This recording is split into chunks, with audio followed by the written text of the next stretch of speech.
Yeah. First off, just want to thank all the subscribers. Appreciate you guys. Much love. And welcome to the first ever Incredible Javier end of the year review celebration. So a lot happened this year. A lot happened this year. Two of my most viewed videos happened this year, right?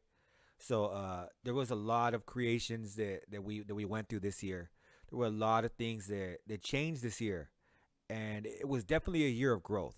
The subscriber count went up, ending the year with 7,000. Hopefully by next year we'll be up to the 10,000 mark, and we just have a lot of things going on. Next year we got even more coming. So we have to celebrate, right? And in that celebration, we're going to go over a lot of things that will happen over the years. So I'm gonna play some clips, some of my favorite interactions, some of my just different things that went on, and I'm not gonna be able to play clips from every video that I put out. There were so many videos that we did that that would be like a tremendous feat and probably would take all day. But yeah, we put out a lot of great content, and I just from the beginning, from here, from the start, let's kick it off by saying thank you to everyone who agreed to be on the channel, who agreed to an interview, who was part of the chat, who was the moderators. Much love to all the moderators out there, really, putting it down. We did a lot of live interviews, and D1, Corey, Mob Nasty, shit. There's a gang of moderators that they came in. Rosie, Irv, just a lot of moderators that came in that really helped out. And if I forgot to mention you, I'm truly sorry. Me, one of my problems is I don't go off the script. So maybe I'll work on that in the future. But for now, we're just gonna keep going. So yeah, there were a lot of moderators there. My boy Cyclone, what I mean, there's a lot of moderators there that really helped out. A lot of subscribers that really helped out. A lot of people that jumped on the chat, that jumped on the lives, and I just want to thank everybody for real, for real, from the bottom of my heart. I thank you guys for helping me push this, making this a lot easier, and making it a lot more entertaining. Um, you know, um, Denise Castillo, she asked me if this helps me, and it does. It really does. There's times where I leave a conversation, or I'll leave a live thinking like, "Wow, I never thought of it that way." So there's a lot that I take in on this, and in 2022, we're gonna focus more on the G attitude. The G attitude initiative. We're gonna talk about that a lot more, and we're going to focus on growth and success, inspiration. So that's where we're going in 2022. I mean, not 2024. My bad. 2022. I'm already thinking ahead. So 2022. That's what we're gonna be doing. 2021 though, I do want to reflect on it. First one we kicked off, first of the year last year. First interview that year was with the homie Para Young. If you guys haven't seen his channel, go ahead and check him out. Para Young, he dropped just an interesting take. I thought this was very interesting, and it's kind of a strange way of looking at it, but it there's a lot of truth to it.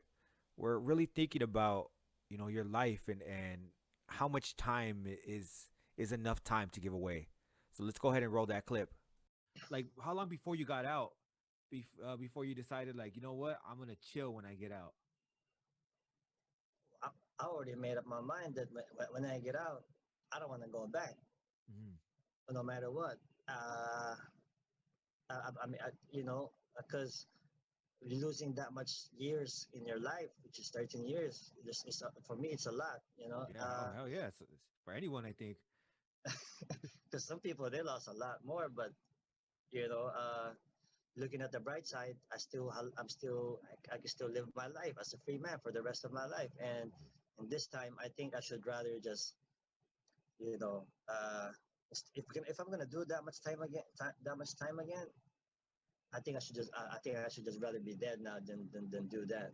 Damn. If I would ever to live that much, you know. So I just gotta live life now. Like I said, that was a trip. That was definitely a trip, and I remember thinking like, damn, that's crazy. Like that's not crazy, but that's just interesting, right?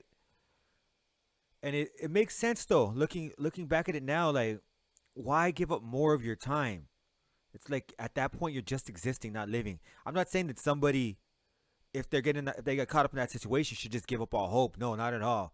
But if you got to a point where that's not what you want for your life, do everything possible to stay away from that, to not go back. And I'm not talking about like doing any illegal shit. Like on the contrary, do shit that's legal and it's gonna put you in a better position in life. So that one, much love to Para Young for sharing that.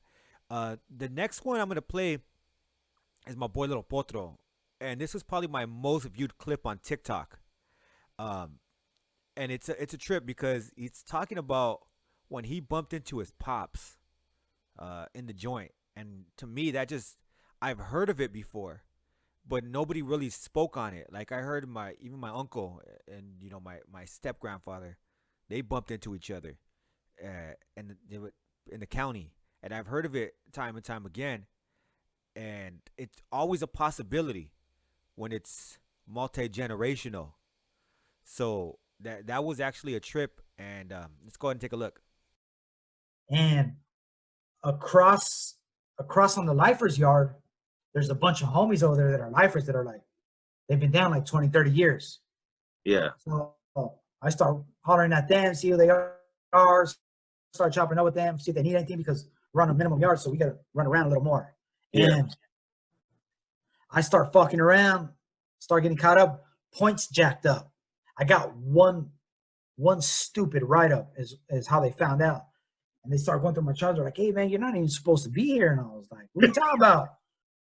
Like, hey, man, your fucking points are way too high. And I was like, Yeah. what? They were like, hey, man, go back, pack your shit, fucking go to the hole. So I go to the hole, and I'm chilling there, me and a homie from Longo.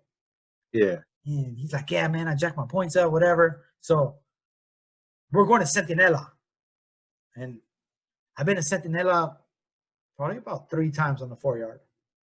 And I'm just chilling, and then bam, you see people coming in and out of the hole, and it's 3 tiers. And you got actives, you got non-actives, you got like, I don't know, fucking weird different PC gangs or whatever. This is like, I never been to that hole, so I didn't know what it was. So I just told myself, like, hey, fool, we're just gonna keep to ourselves. We're not gonna mess around with nobody. So I go to the infirmary. My dad's been in the hole right there for a while. He had just got there, I think, and like you have to wait like a month or something to get to go to yard, get like classified or whatever the fuck that shit is. And he was there. Turtle was there too. Oh yeah, so right there.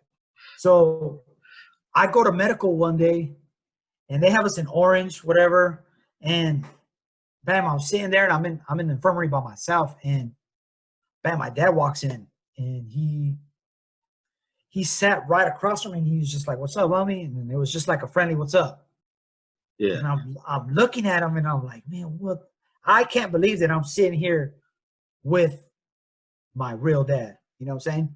And yeah, I was like, "What's up, man? You don't remember me?" And he was just like, so look on his face. Hold on, real quick. So you recognized him right away. As soon as he walked in, you recognized, like, oh shit. Yeah, I seen him. I seen him when he walked in, because my last name is very few people that have it. Yeah. And when he walked in, I was just like, what the fuck? I'm still in shock. Like, the last person I'm gonna think seen is a family member here. And he sat down, whatever, and then I was like, "What's up, man? You remember me?" And he was just like, the look on his face.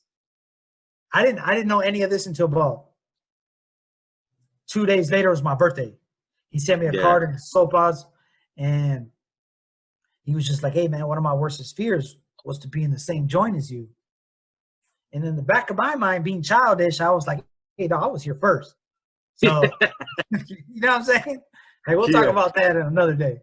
But I was just like, he said one of his worstest fears was to be in the same prison as his son. In reality, bro, that's like, no, that's fucked up. That's like, you don't want to experience none of that shit. The next clip I want to share is the first conversation I had with the homie Marvelous. I didn't know him at the time. I'm glad we did this interview, because he's a dope individual. Like, I have a lot of love for Marvelous. He's a dope, righteous cat. And this is our first time talking to each other, or talking on camera, I should say, because we had a few discussions over the phone before. So this is the first time we had that kind of interaction. Um, he ended up being a real dope fucking individual. And on this one, we're talking about ambition, motivation, and also addiction. So it's a real interesting clip. Go ahead and let's go ahead and roll that. Yeah, I've always been ambitious. I think um, to to motivate myself because nobody's gonna motivate you better than yourself. Yeah. You know, you gotta set a goal, whether it's for at least, I mean, if it's for that day, set a goal for a day, homie. You know, whether it's something that you're gonna eat that's healthier, do that. If it's something for the week that you want to accomplish or a certain amount of feria that you want to make, set that goal and go for it. And set it high. People always say, don't set your goals high. Don't set your goals high or whatever, because you're really gonna be let down. My perspective on things is, I think a person should always set their goal higher than they believe they could accomplish, because even if they make it below it, they still made their goal. You know, they still made It's that still goal better. that they were trying to go for. It's Yeah. still better than they were when they weren't doing it. Yeah, bro, it's still gonna be better, because I mean, if you set your standards low and whatever, and you get lower than that, you're only gonna make yourself more depressed than you already are, and you're still Yeah. gonna be going through the masa that you're already going through, homie. So I think that you just gotta set your goals high, have your standards higher. Respect yourself. Always have respect for yourself, because people could say, there's a point in time where I could have said, man, forget this, man, I'm tired of this. Kill myself or get addicted to dope and say nobody loves me, or I can make a change and see what happens. And I'd rather make a change and see what happens, because Oh I yeah. want to I want to be around for my kids as they get older. Yeah. Oh yeah. Did you ever struggle with addiction? Yeah, I did. How was Yeah. that? Man, bro, it was the worst time. It's You never think that.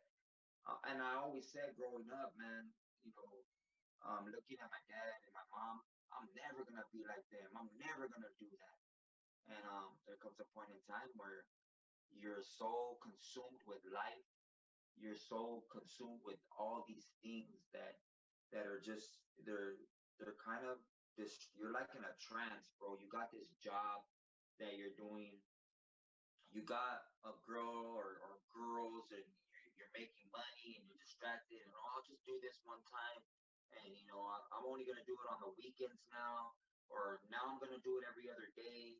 And little by little, you're in denial about it. Little by little, you're getting addicted, and you don't Yeah. see it until you're addicted. A lot And of times you think you have it under control. yeah, you think you have it under control, and there's no such thing as having an addiction under control. So you end up doing drugs until they finally end up doing you. The next clip I want to play is a clip from Yahira and I. We used to have this show called the Indigenous Heathens Podcast, and this was an episode we did on abuse, and it was really trippy. Like she broke that shit down, and it's crazy to think how much different abuses there are that are normalized in our communities. So this was a very interesting conversation that we had, and I used to love those segments, and hopefully in the future we'll have time to bring them back. But yeah, this is a segment from the Indigenous Heathens podcast. Let's go ahead and roll it. And there's just a lot of questions that a young man would have, and he also said, when you're going through pain, uh, and you're a kid on the streets, you can find other people going through that same pain. You can just identify something with it.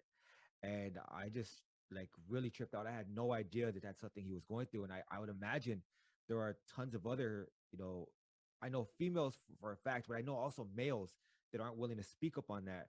And it's really sad because they had to bottle a lot of that in. You being somebody who had to bottle that in, or you didn't have to, but you chose to bottle it in, you didn't know how to deal with it. How did that feel holding that inside and not being able to let that out? I think from that I developed like what they call the Machiavellian syndrome, where you want to take control back. Mm. So because you never had that control, you feel me? So you want to as I started acting out, I was hurt, so I was gonna hurt other people.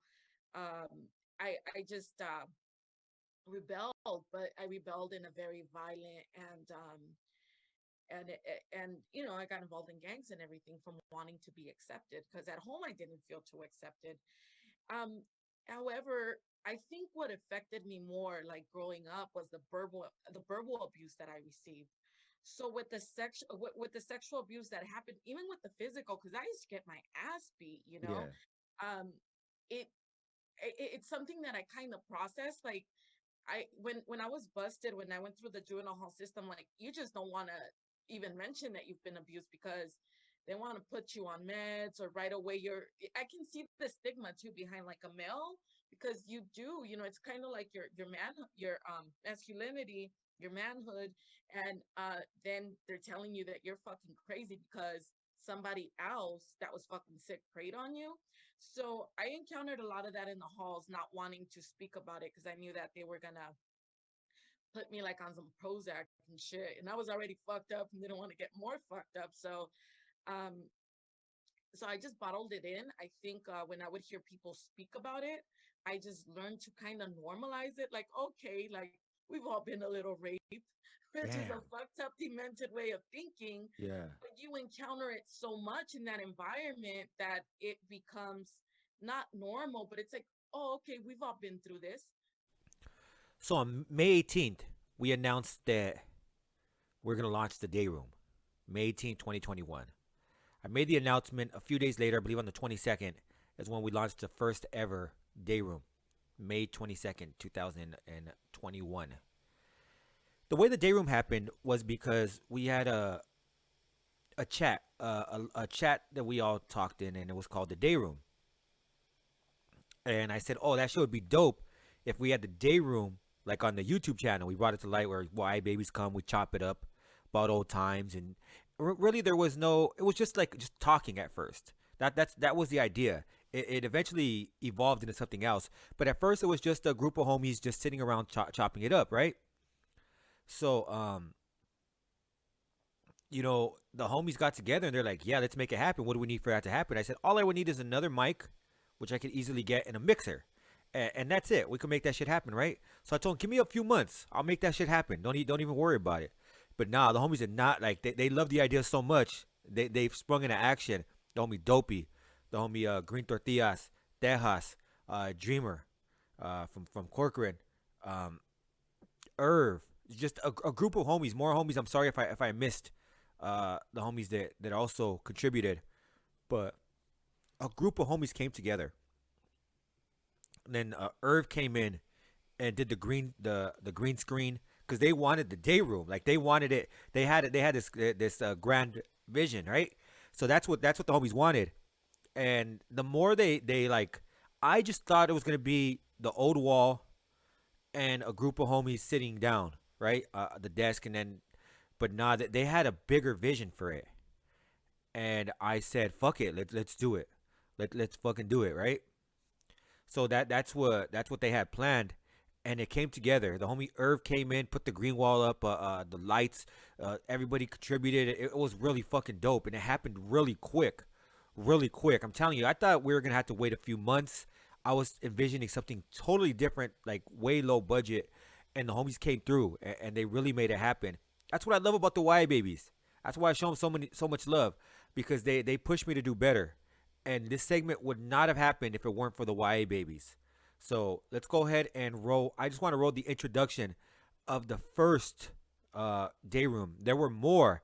That's what's crazy. I've had a lot of people on the day room, talked about a lot of great topics. And actually, as the day room progressed, at first it was just four homies, including myself, chopping it up, just trying to find out, just relaxing how we would shoot the shit, right? That's it. And then afterwards, it morphed into something more and more and more. And by the 20th episode, I knew what it was. Actually, before that, but that's when I knew exactly what the day room was, how I was going to do it. And I'm really excited to bring back the day room next year. So I'm thinking around February or March, we'll bring the day room back. So let's go ahead and take a look at the introductions to the first ever day room. Yes, sir. Yes, sir. Everybody, welcome to the day room. Got the homies right here checking in with us. Let's go ahead and go from left to right. Introduce ourselves. Carlos, also known as Dopey from Dogtown, and CG. That's what's up. That's what's up. Author. That's an author right there. Jasper. Let's go ahead and could you put the mic up a little bit? Jasper, 69315, Puente. My name's Young Beaver, Northside Bowling Park. That's what's up. That's what's up. We're gonna go ahead and do some shout outs real quick. Irv in the motherfucking house. Much love, Irv. What up, Irv? Raymond, what's up, G? Hector Salas, what's up, my boy? Andrew Martinez, Mob Nasty, D1, Tracks Gang, appreciate it, G. Who else we got here? Wicked Willie, what's up, my boy? Shout out to Wicked Willie. Yeah, much love to Wicked Willie. G Hustle, what's up, G? There we go. That's what's up, man. So let's go ahead and get into it. So this is the day rooms. I thought the first thing we should probably do is establish some reglas. Yeah, what do you guys think? Yeah, I think so. I gotta hit him with the rules. Let's hit with the reglas. So I think Everything's devil. Everything's off limits. everything's level. They're up on Yeah. soap. You keep your motherfucking pistol on your lap, homie. Nah, fuck it At up. all times. Hey, you already dropped that shit.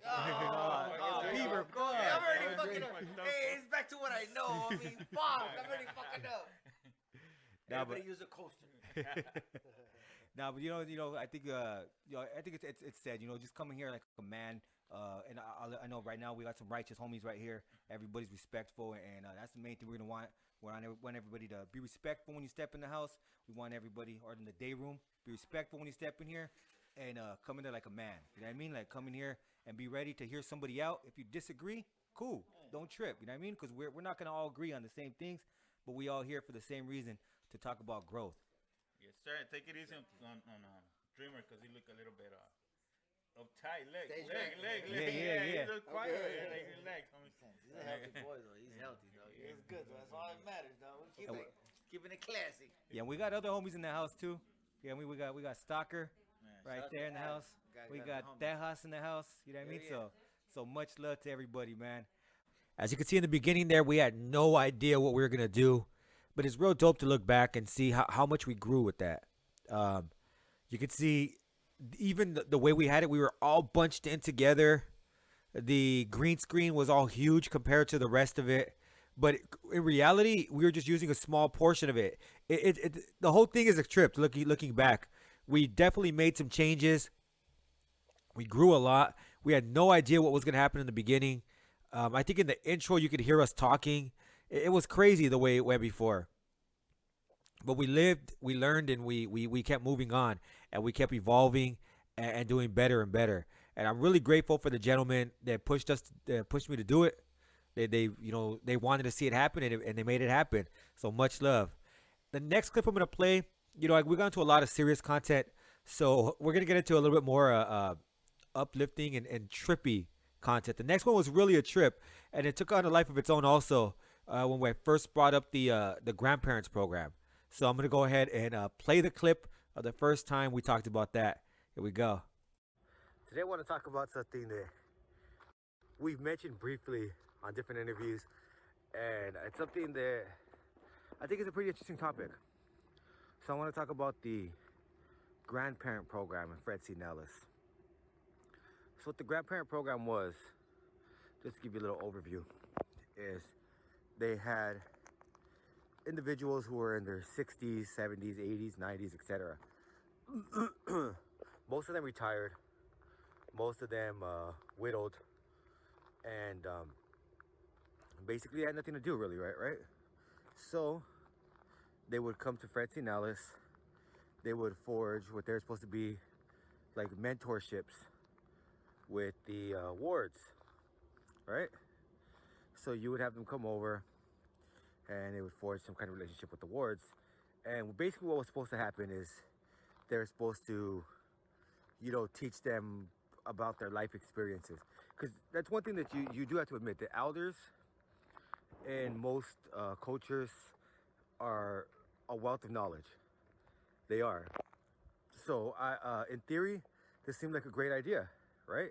Because you have elders with that wealth of knowledge coming up to adolescents and teenagers, young adults, and teaching them how, the ways, what they had to go through. And, that's something that, again, I think sounds like a great idea. What ended up happening, unfortunately, is corruption. Corruption is everywhere, man. It's fucking nuts. So think about this. You had these old ladies for the most part. There were some old men who would engage in it. They would basically bring shit through. But for the most part, you had homies that would, basically tell the old ladies, hey, I'm gonna need this, I'm gonna need that. And then the old ladies would come through and they'd bring shit through. They'd bring through shoes, they'd bring through contraband, all kinds of shit. I've heard of them bringing pornographic material, like just all kinds of different things that they would bring through, right? And fucking, they would risk their freedom for this shit.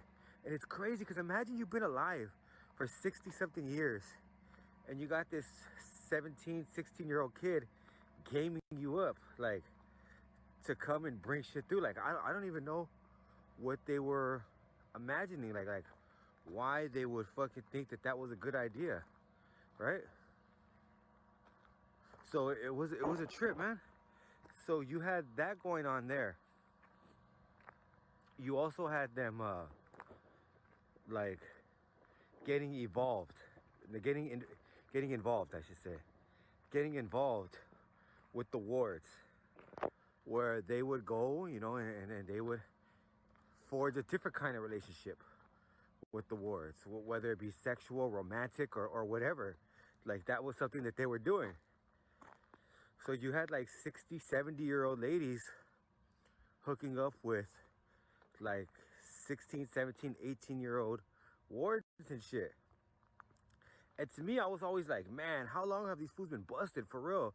Like, cause I never been busted that long where fucking grandma started looking fine, you know what I mean? Like, and I would just trip out, like, these fools are tripping, dog. And so far, we've only had one homie admit to that shit. Everyone else is still kind of like, oh, I never did that shit. There were gang homies doing that shit, believe me. It's just a trip, man. But let's go ahead and keep it up, and I'm going to get into the more funny side. I love to clown. Getting clowned is that happens too. So let's go ahead and talk about that. We're going to bring up some of the Scumbag Sunday segments. Here we go. When do you smoke? What's your favorite way to? I'll be honest with you, I don't smoke. I used to smoke weed, and I never really got into it like that. And then, because I'm asthmatic, so one night I was just smoking weed for a long time, and one night the fucking asthma attack hit me in the middle of the night, and I was like, "Fuck!" I thought I was gonna die, right? So then, like a jackass, you're like, "Man, fuck that shit. I survived it. I'm good." So one day I was taking a shower, and the way it works is we're a real paisad out. So it was me and two other guys, and we lived in this like little ass fucking room that we rented. So all of us worked, and we just kind of slept there, fool, because we had no money. So one day I got a fucking asthma attack in the bathroom that we shared with the neighbor. So I was like, I couldn't fucking breathe, right? And the fucking neighbor busted in, my homies busted in, and they're like, Dick, you all right? I'm serious. The water's running on me. I can't breathe, and the fool brings in a glass of water. Like, you could have just drank that. Yeah. So I was like, Dick, you think that's my problem? So then after that, I thought, they ran into you naked? Yeah, I was in the fucking thing. It was neighbor too? Just imagine like the little corn man that sells corn on your block. I was in the fetal position. I'm pretty sure we're done after this, because Javier's gonna be hitting the street.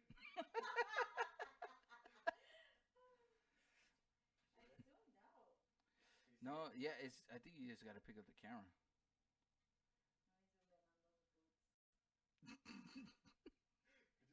Javier thought this was a good idea. He thought this was a good idea. Oh man, what are people saying? Somebody whistle? But it wasn't a theater, it was like a theater. Oh, no, I don't know if that's how you say it, right? I was a thespian. Well, they performed it. That's what I'm saying. There was actual plays that went on there, yeah. What you're referring to is a cinema. I'm talking about a theater. Fuck that up. I don't pay attention to what the fuck goes on back there. You're driving now. And I'll tell you why, dog. Because one time I had these two lesbians in the back, and let's just say one of them looked like me, dog. Like, ill. And she was going back there at it with a girl, right? So yeah, I mean, I'm trying to I try to break up their good time. But I looked over and I was like, oh, these chicks are going at it. And the fucking girl who looked like me just locked eyes with me as she's fucking touching her friend or lover. And I was just like, oh, hell no. Like, it was like one of those, like, if I look away, I look guilty. But then if I look, I'm fucking weird, right? So I was like, I'm just going to look away and look guilty. And ever since then, I just turned the mirror away and I don't want to see what the fuck people are doing back there, dog. Did you say some little kids were clowning you? Like bus driver or something? Some little girls? Oh, okay. So one time all these kids got on, right? Because fucking kids got to go to the mall. So I'm driving, right? And I look over and there's this woman with like a huge ass, right? So, of course I'm a man. And again, I'm just looking. And I look over and I'm like, damn, this lady got a huge ass. And then I just hear these little girls, I guess they were staring at me in the mirror and go, the bus drivers, look at that girl's ass. I was like, oh no. And then instead of just ignoring them, I look over like I was caught, like, oh shit. And then they look at me in the mirror and they're all, he's a bus fucking driver's pervert. a pervert. Get the fat pervert bus driver. I swear. Good thing I had the mask on because I was blushing, dog. I was like, fuck, man, these kids got me, dog.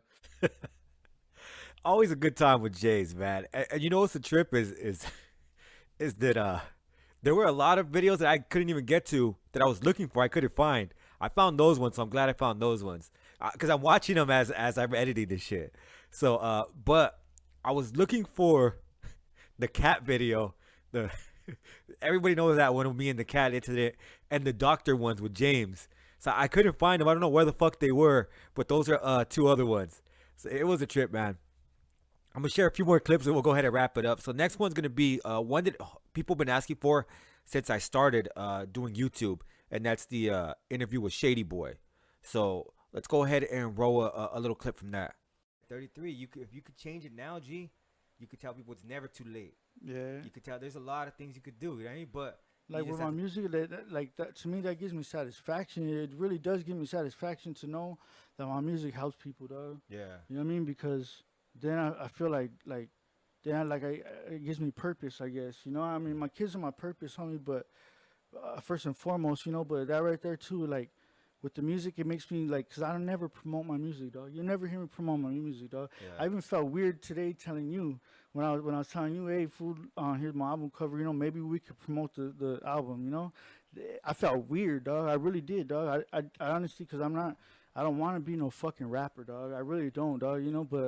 But it makes me feel good that shit really helps people, and to help more people, I'm with that, dog. Yeah, Shady Boy always has powerful shit, man, for real. And what's the trip is throughout throughout last year, I got to interview people that I never thought I'd have the opportunity to interview. I never even thought I was going to interview people, right? So it's crazy. Growing up, I used to listen to, or I still do, but listen to a lot of hip hop growing up. So I had the chance to interview people that I used to listen to. I used to bump growing up. That was a trip, man. And I'm going to play two clips here. One from Spice One, one from Tony A. And to me, it was just, I don't know, out of this world to think that, oh shit, I'm actually interviewing Tony A. I'm actually interviewing Spice One. So that was dope. Yeah. Pac got out of the car, he flipped around. He started acting like Pinky did on Fridays when he had the gun in the back.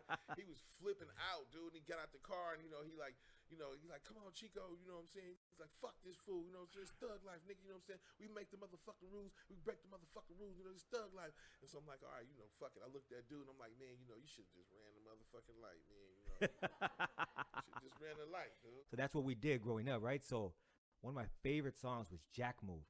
And what was different about that song that I had heard before is the Police in the beginning, right? One black and one Mexican. And I was just like, oh, shit. And that's when I looked at the cover again and I realized you were Mexican. And I was like, oh, shit, man. Like, that's a trip. Tell us a little bit about that, because that beat is sick. That fucking concept is dope as fuck. Like, it's a story. You're going along with it. And I was just, like, lost in that shit every time. Like, this is the shit. One thing that I had and that Dre had, and we were the only ones that had them on the West Coast for maybe 6 months, were those records, the Ultimate Breaks and Beats. Yeah. Okay. A lot of people may not know them. They call them UBBs, Ultimate Breaks and Beats. Breakbeat Lou and rest in peace Lenny put those together out of New York. They were in contact with Steve in the 80s. Steve bought them. Dr. Dre found out that Steve had them, and he gave Steve Yano money and said, do not sell these yet. Yeah. That's where he took a lot of the Michelet, 90% or 80% of the NWA Straight Outta Compton record, all came out of that collection of 25 records. Yeah. So Steve comes to my house and he brings me 2 sets and he goes, "You and Dre are the only ones that have them on the West Coast." Oh, it's dope. So I was like, "No shit." So I played one beat and it was the bottom beat for Jack Move. Yeah. But he said, "Don't just loop it, you gotta flip it." So I took a little part from Genius of Love. Remember? Yeah. I just took that. Okay. Then I played a little triangle. And then I was skipping through the record and I found the oh shit. Yeah. You know, so I started piecing all these little songs together. And then when we went to the studio, the engineer said, keep in mind, I'm not a producer, I'm learning. Yeah. The engineer, it needs something. So a guy named Mike Sims, he's the white guy that plays all the white roles on the NWA albums. If you remember A Bitch is a Bitch. Yeah. There's what did he say? Scandalous, stuck up. Yes. Eye contact wearing bitch or something like that. Or remember, what was it? Just don't bite it. Yeah. Remember that shit? Yeah. Does your bitch be? Yeah, I remember that shit. So he was like, like he was just playing. He was feeling, and I was like, that's what I want. And then on the break, he played a little bit more. Yeah. But we didn't have a chorus. I did all the scratching. Yeah. Okay. That was just like some rodeo mixtape stuff that I implemented on that record. But that beat, pretty much the only real sample they had was just the bottom beat loop. It was just a 1-bar loop, and everything else was pretty much original on top. Yeah. That's how we created something original from break beats, you know. And then I told High C, I named that song. I said, I want to do a song called Jack Move on some street shit. Yeah. And I kind of went over the lyrics. But let me tell you something. At the very end, if you remember, he said, a fool from Oakland trying to roll through Compton? Yeah. Yeah. Okay, well, he, for some reason, I don't know why, he wanted to diss Too Short. Oh, shit. Yeah, that was a Too Short diss. 1992, our record comes out. We go to San Francisco at a convention called the Gavin. That's where everybody who has a major record deal goes and attends these conventions. Yeah. And, okay, so we run into Too Short? Yeah. And that traveled, bro. That record traveled because Too Short went up to him and High C apologized to him. Damn. Yeah, bro. So I was like, fuck, I thought we were going to get fucked up. Because they were deep. It was just me, him, and Steve, you know? Yeah. But I was like, we realized the danger of dissing somebody on a record and then actually running into the guy. Again, both of those were dope as fuck, man. I never imagined that I'd be speaking to Spice One. I had Spice One here, my motherfucking pad. Tony A. Like, I'm telling you, I'm a... Like, I was born in the 80s, raised in the 90s. So I grew up on this shit. So for me, it was just dope as fuck. And those aren't the only cats that I tripped out on the interviewing too. My boy Joe Luna from the Royal Chessmen. That song, Begging, Shine, la. I grew up listening to that song. I actually used that song for one of my skits because I love that fucking song, man. So, you know, 2021 gave me the opportunity to speak to people that I never imagined I'd be able to speak to. That was dope as fuck. So this last clip I'm going to play is going to be with Trouble from Little Watts, because that's the most viewed, and he told me it'd be the most viewed. He says when he drops this interview, it'll be the most viewed interview on my channel. And for the last year, it has been since it's been released. So that's a trip. Let's go ahead and take a look at that one. I'm like, damn, that's crazy. Like, what am I going to do? So I started going through all my mental progressions. Like, what does that mean? I'm going to make a kid. Like I'm making a baby, you know what I'm saying? And she's carrying my kid. Like, it's not just about me anymore, but now I have a blood family member. So it opened up things in my brain that I didn't even realize that I had. Because like I said, I had disconnected myself with my blood relatives that I came from. Mm-hmm. And now she's carrying my blood inside of her. So that made me feel like a king. You know what I'm saying? It made me feel like I got a king and I got like a little prince or princess coming and I got to step up, man. I can't. So I was looking at these drugs in front of me and I'm like, what the fuck? Like, I know what these drugs do. They bring out the worst. They make me violent. They made me like all the anger that I had. It wouldn't allow me to relax and to keep my composure. Like I would do this shit, and if somebody pissed me off, like I would just be like, man, and a rage, you know, like wrath. Like I wanted to punish people like a punisher, you know. And so, and I knew at the time that I was putting her in danger. You know, I could be walking down the street and people could roll by and recognize me or whatever, and just let off, and then there she goes with me. But when it was just me and her, it was kind of like that's what we do. That's it. We gotta take that chance. Yeah, so it was a trip, man. Definitely, much love to Trouble from Little Watts. That was a dope ass interview, and you know, well, again, the most viewed interviewed on my channel. So it was a trip. 2021 has been a crazy year, a year of growth. Definitely a year of growth. We have launched a lot of segments in 2021. Mental Health Mondays. Homie Irv came up with that one day. We were talking about mental health, and he's like, "You should make that a segment." That's what we did. The Day Room was launched. Corrido Sunday, Scumbag Sunday, Nasty Radio. The Nasty Crew was established. Just a lot done in 2021, and I'm truly grateful for everyone who has been along for the ride. I'm truly grateful for just everyone who supported throughout the year. And 2022 is going to be a year of tremendous growth. Also, we have a lot planned for 2022. There's a lot of things that I'm working on that I wish I can speak about, but I'm the kind of guy that I don't want to speak about it. I just want to put it out there. So 2022 is going to be another year of growth. I'm confident we'll hit 10K. Things slowed down, just like we got up to 7K. It took us about 7 months. 5K. It took us about 7 months to get the last 2K. That's cool. I ain't tripping. I love the interactions that I have right now. So if we can, it's about quality, right? We keep that quality. I'm sure we can get to 10K next year. Another 3,000. Let's do it. But yeah, I'm gonna go ahead and wrap it up. I appreciate everyone for joining me on this journey, and we'll continue with it. Again, much love to the Nasty Crew. Much love to all my YA babies. Much love to just everyone who supported throughout this year. There's a lot of dope interactions I had. I wish I had a better editor that can really mash up the year. But this is what I came up with. So maybe next year we'll have a better editor for this segment. So again, appreciate everybody. And with that, we out. Peace.